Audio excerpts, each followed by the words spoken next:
Thank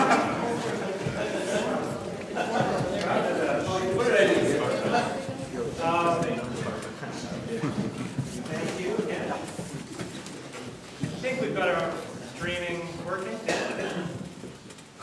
If you're just joining us online, we've had some technical difficulties. Sorry about that. We may go up and down again and drop off, but we'll try to resume our feed the best we can. So if you missed the first portion, Dr. Stephen Chung was speaking and gave us some really great data. And right now I'm going to bring up these two guys, Kyle and Andrew McGregor from Cyclists University. Go ahead. Thanks very much. Thank you. I'll start just by introducing myself.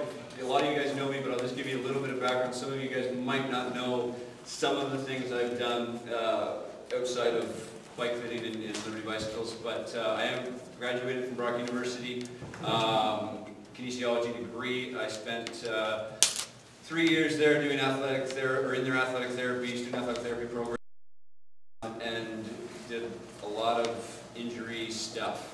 So learned a lot about the body, learned a lot about how injuries happen and how to fix them, or at least help get them back together. Did a little bit of more schooling in athletic therapy, got out of that, did some biomechanical analyses with hockey players, and then used to work here a long time ago as a mechanic. Came back to hang out with Kurt one day, saw him doing this bicycle fit thing. And he's looking at all these angles and talking about the body out of the skeleton downstairs, and I'm like, holy cow, what is this?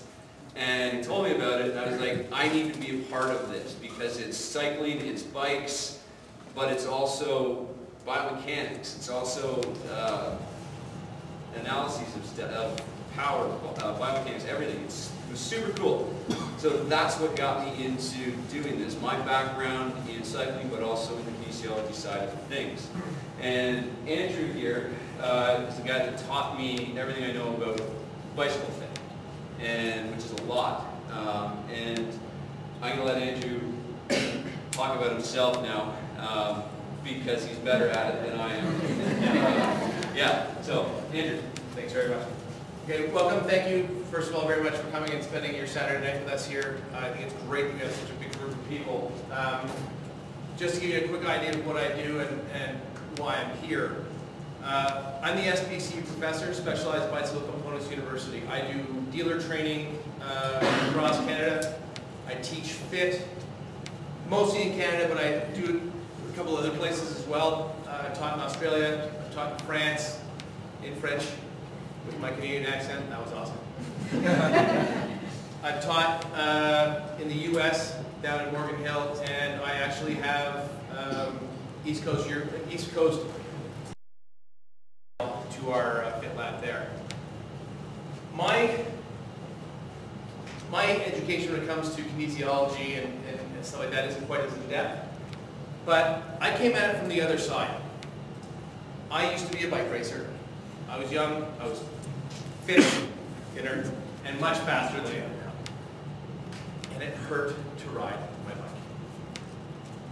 Excruciating pain, in fact. I gave up racing because it hurt too much.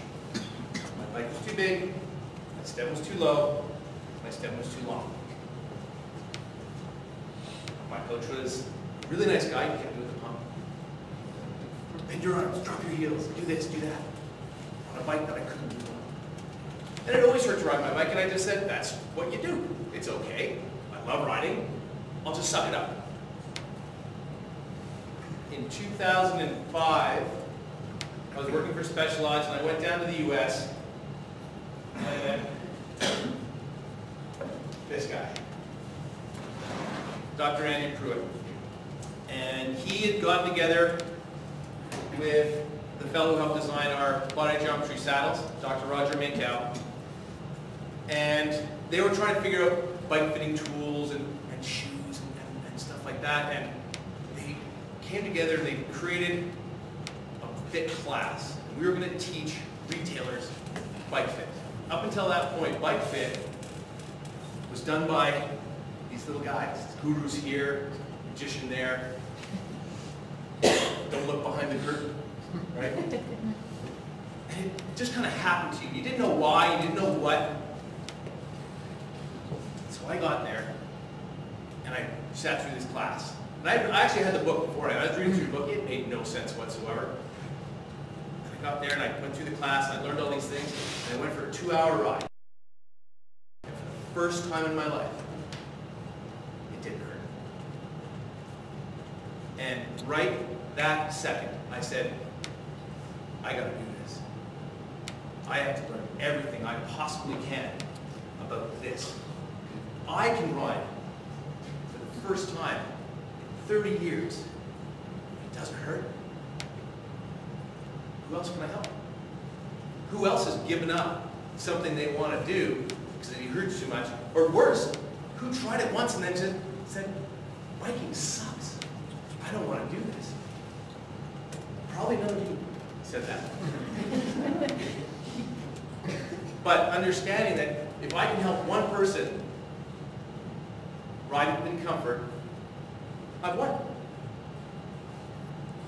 The fact that doing this can make you faster, as we've proven with Pro Tour teams, can make you be able to ride longer. Those are just added bonuses. But for me, it's saving the experience for someone that can go out for a ride, have a good time, come home and say, you know what? I want to do that again tomorrow. That's what I do for a living. And I'm a happy guy. And I get to fly around the world and teach guys like Kyle to do the exact same thing. It's the best thing in the world. Oh yeah, and I work for a bike company that makes really cool bikes that go fast. All right, so how did Andy come up with this? Right? Where did this come from? What is body geometry fit? Like, we know of all these different fit methods out there. So we've all heard of tools, right? I've got a fun one over there. That's a Retool Vantage system. That's a data capture system. It uses LEDs that are attached to the body, and you bike, and you have a stick figure on the screen. We have our system, body geometry fit data, which takes video, and I can draw lines all over it. It's fun. But what's a tool without a master? I came here on a plane. I came here on a really cool plane, actually. I got on the plane today. Every single seat was executive class. It was a plane that's used by Air Canada to fly hockey teams and sports teams around. It was awesome. I got pictures of it. There's actually two seats facing each other, and there's a table. It was weird. It's like I felt like I was on a train. And I'm sitting there on the tarmac, and I'm waiting to take off. And it's early, 6 o'clock in the morning, 6:10, 6:15. We haven't left yet. I'm thinking, geez, I'm in a really cool machine. Who's me? But it's going to sit here unless I have a pilot. Body geometry fitting tools, or just fitting tools in general. A lot of people look at fit and they say, I need this fit, I need that fit. Some of you guys have probably read about this the past year, the explosion of fitting tools that have come out. Shimano's, Guru, Precision Fit with Tread, Retool. Tools. Can a tool do a fit? The answer is no.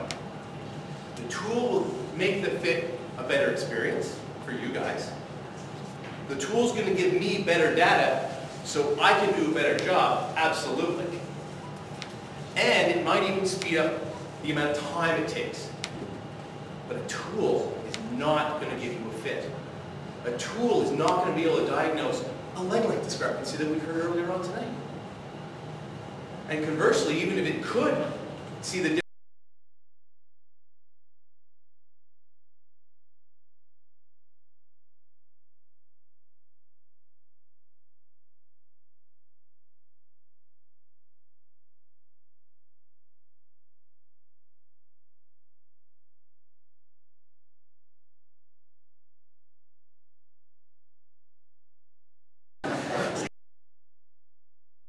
so I'm going to quickly go through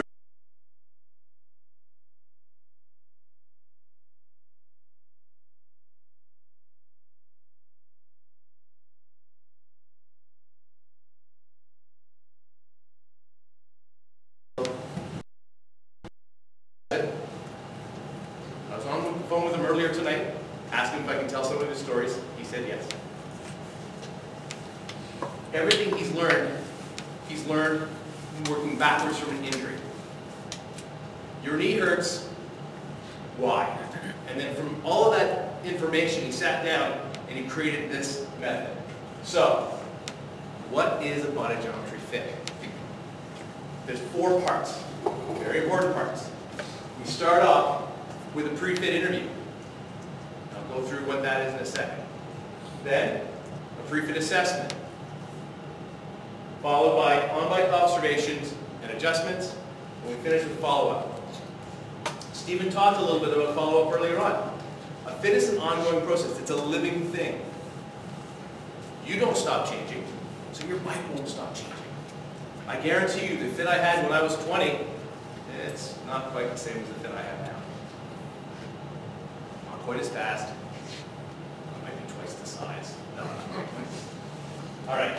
So one thing that is for sure, and I teach this, and I'm pretty evil about it, is if you miss any of these steps, you're not doing a body geometry fit.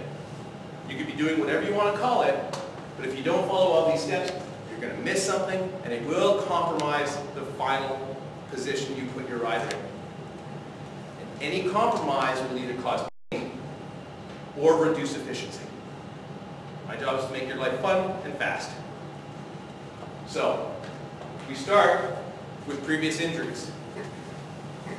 I've got a wrapped look. That's, again, another reason why I had to learn about fit, is because I keep hurting myself. And I can't do things. So I have to change my bike so I can keep riding. Where does it hurt? When you ride a bike. That's going to tell me, it might not tell me where the problem is, but it'll certainly tell me where along the kinetic chain that it's affecting you. Stephen went through a lot of stuff as well, just off the beginning when he was talking about the fit that him and I did. There was some he just said, I haven't had any back pains, I do this, I do that. Those are the types of things that we start talking about. Those are the things that you guys tell me that start to shape things in my head, as well as that's the start of the fit. It just starts to shape, gets a little bit started. So next thing we want to talk about is your riding style, or your racer. Do you just go as fast as you can back and forth to the store to get a baguette or croissants? I'm like the fastest guy in my house. Okay, maybe my street. Also, duration of your rides. Is your ride an hour? Anyone can do anything for about an hour. Is your ride 7 hours? Did you get lost? Is your ride 11 hours? May or may not have ever happened. Work conditions and how they relate. I'm honestly not asking you to find out if I can sell you an S-Works or not. I'm asking you, do you sit at a desk all day? I'm asking you, do you kneel all day? I'm asking you, do you lift heavy things? I'm asking you to find out if something in your job is creating the problems in your bike. We all know that stress can manifest physically, right? Can stress cause bike? Like riding releases stress, so you want to make sure those things do that. And then how long have you been riding? This is a big one. I actually ran into a fit a couple of weeks ago, I think it was. I was doing a fit on someone who's been riding for a really, really long time in a saddle that is nowhere near the right size. And he does the coolest thing I've ever seen. He sits like this. He just says, okay, if I can't have both my sit bones, I'm just going to take one of them. And I'm going to sit right here. I'm going to let this leg do whatever the hell it wants. I'm going to just pedal the whole leg, and this one can do what it wants. And if you see him from behind, I don't know if you guys have ever seen this guy. He sits like this. It looks like his shorts are on wrong. Right? And you're like, and I was from across the room, and I was watching my students try and work it out, and I was watching them, and I'm just, no. I took a picture, of course, because I do that. And then, I held the seat post, and I pushed him so he was sitting on the bike. He went from pedaling like this to pedaling like this. And he said, I'm falling off the bike. Because how many years he's been riding like that. It's going to take him a long time to learn not to ride like that. And it wasn't a leg length discrepancy. It wasn't a pelvic rotation. It wasn't scoliosis. It wasn't any of those weird things. It it was a saddle that didn't fit. And we're going to get to that in a second too. So, and the final thing, the biggest question, the biggest thing I have to ask you guys is, why are you here? It might be, and this happened, this is true, not to me, but one of my colleagues, working in a store at retail in New York City, customer came in, paid $350 for the fit. The question was, do I wear underwear under my cycling shorts? Now, honest to God, he paid $350 to ask that question. If you hadn't asked why you're here and what the goal of the fit was, he could have gotten a perfect fit and not been happy. Because we didn't answer the question. So we'll always ask that question as well.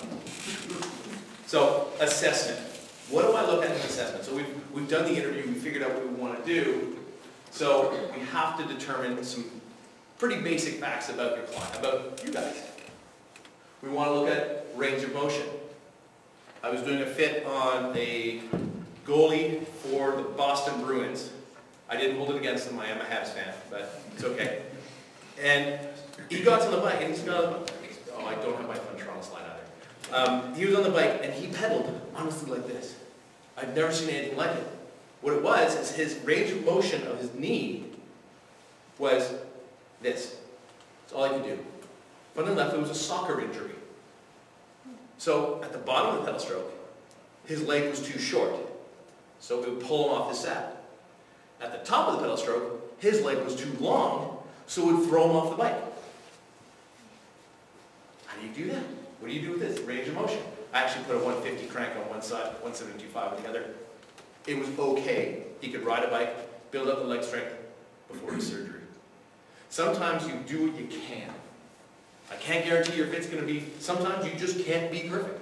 The end result won't be two pistons firing up and down, screaming down the road. But I guarantee you're going to be able to ride your bike without pain. That I can guarantee. Different flexibility. Hamstrings. Glutes.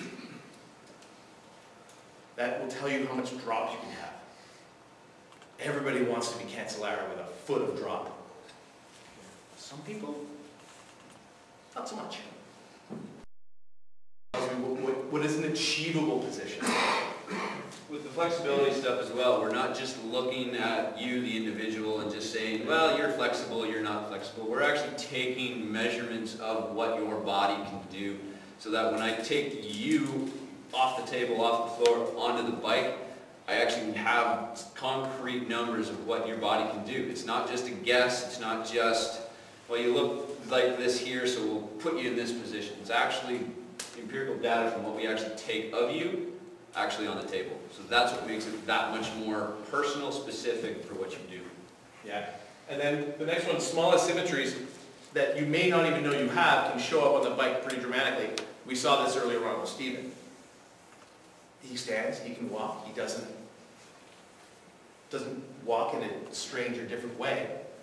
Right? We saw him all up here, he was perfectly fine, but on the bike, without adjustments, he's got considerably less power on one side than the other. And it's a small asymmetry that's just throwing everything off biomechanically on the bike. Okay? Your body is an amazing machine that can adapt to so many different things. But if I can change your bike to match you, why should you change yourself to match your bike? Right? And that's the biggest thing. The bike fit, especially body geometry bike fit, is a marriage between the bike and the rider. Making the bike match you. And all these assessments is a way to find this out. So, and by the way, if you don't do any of these things, it's pretty much a big guess. I've seen a lot of fitters who are actually very good, but without doing an assessment, they're just kind of guessing at what the problem may be and just kind of throwing answers at it until the problem goes away. This way, within the full assessment, I know exactly why and how I'm going to fix things. All right, so I already quickly talked about how the body matches. A neutral bike fit means I'm going to put your whole pedal stroke, everything is going to be right in the middle of your ranges of motion, it's going to be right in the middle of your flexibilities. Okay, what you can do, the bike is going to be set up for you individually. Each and every single bike fit that we do is individual for each person. Every single person in this room will have something a little bit different about them. Other people have major differences that we'll have to deal with. But I've never done the same bike fit twice. In fact, I can have someone who looks identical in motion tracking, absolutely identical, exact same position on the seat, exact same knee tracking, and have completely different reasons why it's happening. So just because what you see doesn't mean you're going to fix it the same way. We split the actual adjustment part of the bike fit in two phases. There's the XY plane and then Z plane. So what can we change? So the first 8 steps, this is what we do.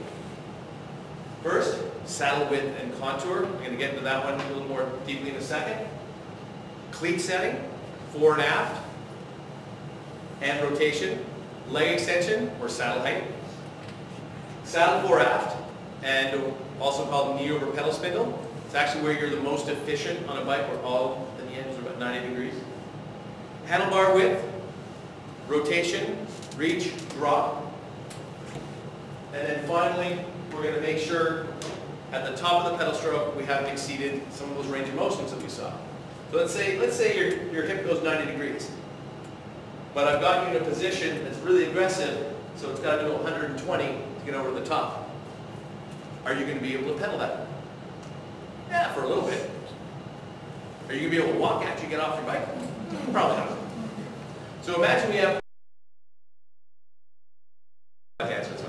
Who have really closed hip angles? What type of rider really gets aggressive? Triathletes, exactly. Well, you guys are good over there. Triathletes. So what do triathletes have to do after they get off their bike? Run. They have to go run. You ever seen a bunch of triathletes come out of the transition area and run like this? Yeah. Because they're so tight after riding in a position that may be too aggressive that it's going to take them a while before they can straighten back out. And that's more to do with their spine than their hips, but still you're going to get that. And all those points there is exactly what we follow when we do a fit. It's not just we do one or the other, but it's pretty much exactly it. This is practically what Andrew teaches fitters, and this is what we follow. So it's not just, well, we take a little bit of this, a little bit of that. It's literally step by step of what we do. All right. Neat thing we do here. So we're going to quickly talk about saddle width and contour, because there's 2 places you can do a biomechanical change on a rider. One is at the saddle, and the second is at their foot. So, and the saddle's a big one. So you get the wrong saddle, I can shim, wedge, and play with your feet all day long, and I'm not going to be able to fix you. So, first and foremost, we have a handy-dandy tool. It's downstairs. It's some of you may have... Anyone here sat on the asometer yet? Awesome. Okay. It's... Okay, pelvic measuring device. I like my name better. It's actually, that's what we call it in-house, and that's the part number, it's asometer. What it does is, realistically, you're sitting on memory foam. And when you get up, Kyle will measure the distance between your 2 sit bones, okay, or ischial tuberosities.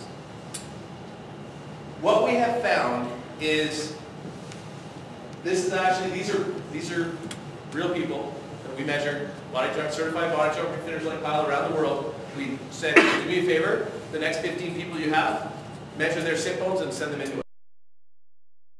So we got widths from 9 centimeters up to 15.5 centimeters.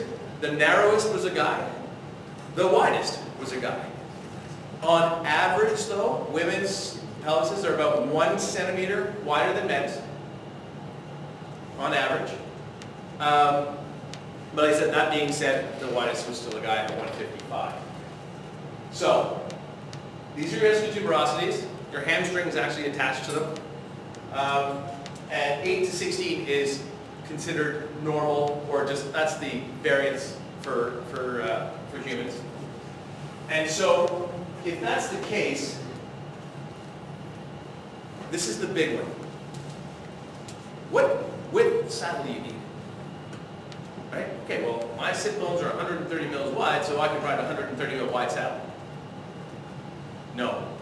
Unfortunately, and tradition in cycling, and these guys, they laugh at me all the time when I talk about tradition. I call it actually the big lead brick of tradition, smacks you in the head. Tradition states we have to measure our saddles outside edge to outside edge.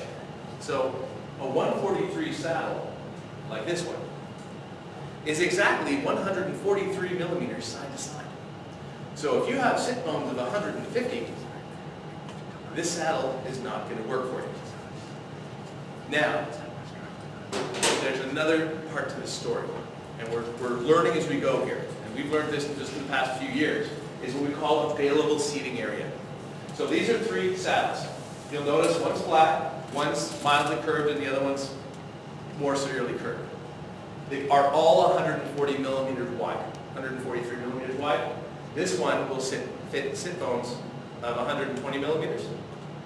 This one will fit sit bones of 105 millimeters. This one will fit sit bones of 90 millimeters. They're all the same width. Contour and shape, the faster the saddle falls away or drops, reduces the available seating area. Your sit bone width stays the same, but if the curve of the saddle, the more it's curved, the narrower it actually is. Does that make sense? We're good with that? Okay. So, that's the case. This is Marcus. Marcus is retired now, but he's a pro tour rider. This was actually done at a Saxo Bank team camp a few years back.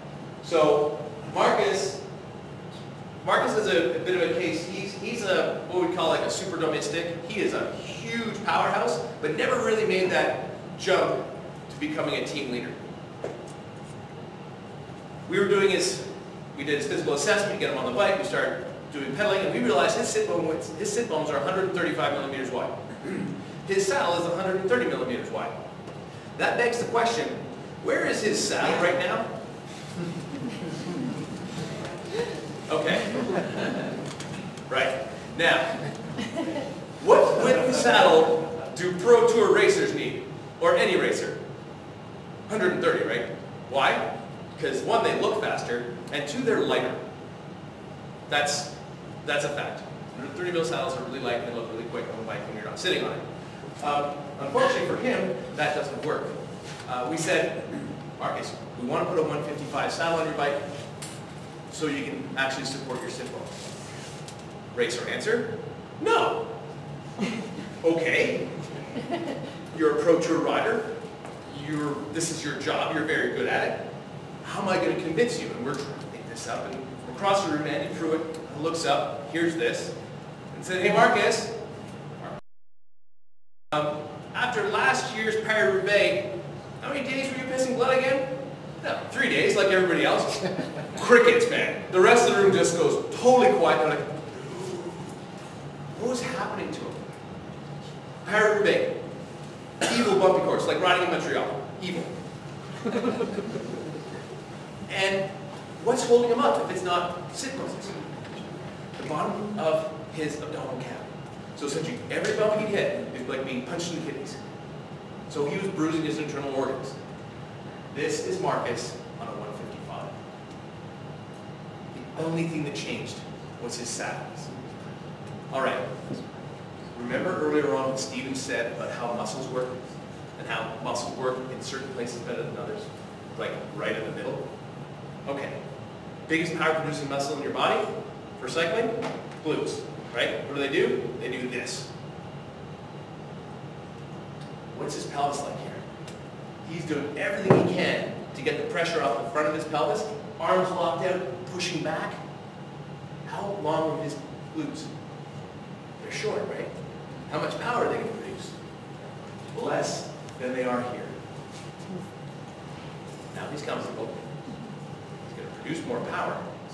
In fact, we had to make his bike lower and longer. Well, how do you win with any Pro Tour rider? I'm sorry, we're going to have to put a bigger saddle on, but you're going to be more aerodynamic. I'm giving you about 20 watts. Is that okay? Yes. Good. All right, so we get this saddle. That's what a saddle can do. Okay? So, that's the first 8 steps. Well, that's just saddle. That's step number 1. Then we go through the other 8 steps. Now, this is where certain bike fit stops. They stop after 8 steps. X, Y, saddle height, saddle forehand, cleat, handlebar rotation, lever position, we're done. Have fun, see you later. This is where Andy really changed bike fit for everybody. Because he looked at the front of the bike and went, And this really happened when we switched from old school, for those of you guys who are old enough, old school guys who used to have slotted cleats on our pedals and toe straps, sometimes two of them if you were really hard and fast. We went to clipless pedals. What were the first type of clipless pedals we had? Remember those? They were the Looks black cleats, right? How much float did those have? 0? No float at all. So if the cleat wasn't positioned perfectly, you would get excruciating knee pain. To the point where Andy was calling it was an epidemic of knee pain, to the point where they were actually cutting holes in people's IT bands so they could ride their bikes. All because their cleats didn't have float. Yeah, I know. That's what I said. He showed me pictures. I'm like, really? Anyway, so he learned that what happens when you pedal a bike is it's a very dynamic load, and your foot, which is built for walking and running, heel strike, arch collapse, loading the arch, essentially saving energy, rolling off your big toe and keep going, doesn't work on a bike because the pressure is backwards. It starts at the front of the foot and works its way back. So one, your arch is collapsing the wrong way. The arch is returning power in the dead part of the pedal stroke, robbing the efficiency. That end, when your arch collapses and your forefoot collapses, your shin bone rotates internally, dragging your knee towards the top tube. Your knee doesn't do sideways well. It's really good back and forth. Sideways, not so much. IT band, anyone have IT band pain? Your IT band runs right down the side of your leg. What its job is to stop your knee from falling in. So if your knee does this times every 100 miles, probably going to run into some issues. So he figured, we need to figure this out. And we've determined these are the next steps we taught. So step number 9 is look at your rider from the front and figure out what type of pedaling style they have. From there, we're going to correct stuff that you saw in your assessment. So, what have we learned? We've identified 5 different styles, and I'm going to show each one of these in a quick video. And I want you to think about your last group ride. I'm guessing it wasn't last week. It's a little chilly out. Well, some of you maybe. All right, so you've got valgus knee alignment. Oh, here's some lines. So their knees stay inside of their hip and their feet throughout the whole pedal stroke. Now, is this good? Is this bad? It all depends on how they are naturally. What happens if I stand like this? You've all seen this guy. He's usually from Alberta. I really hope no one's watching. Sorry, Alberta, my bad. But if somebody stands like this and they have a varus knee and they're pedaling like this, is that their normal? Is that their neutral? No. So this would be a problem for them. Okay? What causes a valgus knee? Well, arch height, or arch collapse and forefoot collapse. Forefoot angulation, or actually forefoot collapse. Knee structure, they're just like that. Okay? And then 1/3 knee bend, it's a test that Andy does. It's a demonstration on pedal stroke. I'll show you what it is. We get the person to stand like this and do a 1/3 knee bend. And so if their knee falls, you're going to see it on the bike. It's just a pedal stroke without a bike. Okay? The next one we see is a varus knee. Knees that stay outside of the hip and the feet throughout the whole pedal stroke. Okay? Have we ever seen this guy riding a bike? Or girl, for that matter. All right. You got your looks over here. All right. So, causes here, they're just naturally, their knees are like that. They could have turned ankles. Okay? That can cause that. Varus ankles, super high, strong arches, forcing their feet out. They might have valgus forefoot, their feet just fall out that way. There's all sorts of different causes for these different pedalings. That's why we need to do an assessment, so we don't guess. Everything goes back to the assessment. We're always looking back at the assessment. That's what all these things are from. We look at the assessment, then we can fix. Okay? Next, the wood chopper. And it was really funny, Andy was telling me the story of how he came up with this name. And you saw this pedaling style where they start varus, or outside at the top, and they fall directly into valgus, inside. So they're going from outside of the hip and the knee all the way to the inside of the hip and the knee, and they're just like this. And then he was flipping through the television, trying to think what it was going to be called. And he came onto one of these, I don't even know what channel he was on, probably Outdoor Life Network. And he came to the Lumberjack Challenge. And he saw two guys just going at it, just chopping down this log. He says, wood chopper! Bingo. So, wood chopping. This is what you see really, you see this a lot. And there's a lot of good reasons.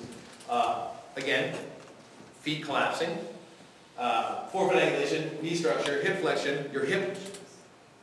Your hip can move straight up and down, but if it stops here, if it goes out, it can actually go further. Okay? Lunge muscle.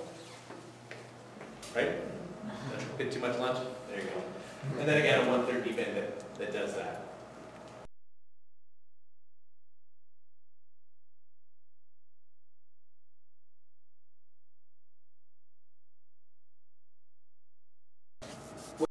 Here is one knee in valgus. Okay, one knee drops in, and the other knee comes out of the top. What they're doing is they're pedaling like this. One knee is driving in further. As the knee goes in, the hip rotates, driving the other knee out. And this will happen every single pedal stroke. These guys will wear out one side of their saddle. They'll get unilateral saddle sores. They'll burn through their shorts on one side only. Right? Anyone ever done that? Anyone's knee hit the top tube? I had that guy. He actually had to stop himself. One side only. And again, for him, he didn't have a leg length discrepancy, which is usually the cause, but he had asymmetric arch collapse. He had one arch that just fell, the other one stayed normal, and it just pulled him right off his saddle. All these things happen. These are people's normal, right? I'm not saying that these are ridiculous things that only happen to weird people that we don't ride with. This is everybody in the room. Like, honestly, in a room of this size, like if I did a class with all of you guys, I would find one valgus forefoot, probably. I'd find at least 3 or 4 leg length discrepancies. I'd find a multitude of pelvic rotations, and I'd probably find one person whose standing toe touch is this. It's just your normal. I'm just going to make your bike match you. Right? So, this is what we're looking for. When we're all done, I want to see this. I want to see your knees in line with your hips and your feet, going straight up and down, putting every ounce of power, every watt into that back wheel, so you can keep up with that guy who's been dropping you. Or better yet, just ride away from the group, which is always fun. Climb faster. Maybe just go for a ride. Have fun. So.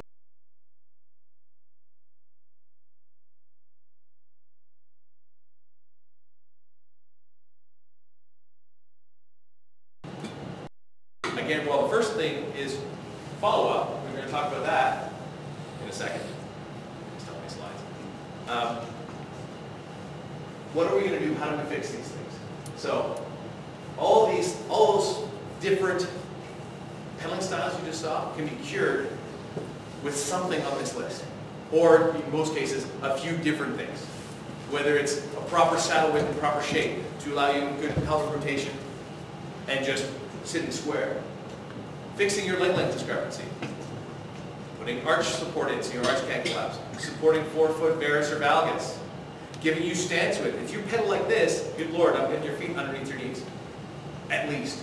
I can't get all 3. If you stand, this is your normal. I no way I'm going to bring your knees in under your hips because that's not normal for you. But I will put your feet underneath your knees so at least you can pedal straight without pain. So there is always a fix for what we see. It's very possible when I fix one thing, something else crops up. I've had that. I had a guy pedal like this, I fixed this, they went to this. I went, okay. I did this, fixed it up, and he's okay now.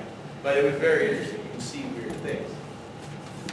So, I just want to show you one last video. This is unsupported sit bones. So, this is a windswept rider. Okay? This is the same rider with a proper seat. That's this sit bone width. This is the guy who, instead of hanging out like the guy I saw you before, what they do is they turn to find support on their sit bones. I made the guy with a wider seat. He was able to straighten out and held straight. To say that the saddle is vitally important to bike fit, I cannot fix that without the saddle. I could do all sorts of things to his feet and he would always come up me. Because the foot saddle is the problem. The only two places you can fix a rider is their seat and their feet. Okay? So, follow up. Follow up, usually done 3 weeks after the 5th session. You will get a call most likely 3 days after your 5th session to make sure everything's okay. We ask you to reduce your mileage intensity because even though I'm putting you in neutral and you're putting you in a neutral bike position, which should be perfectly easy for everybody, you've been riding in not neutral for so long, your body's might take a bit of time to get used to it. Contact your fitter. If there's any problems, any pain whatsoever, he will clear your schedule to fix it. And for God's sake, give your new position a chance. There's nothing worse than saying, well, you know, I spent all this money, it's really good, but I like my old position better. Just give it a try. I guarantee it will make it better. It will make it better for you. And with that, thank you very much.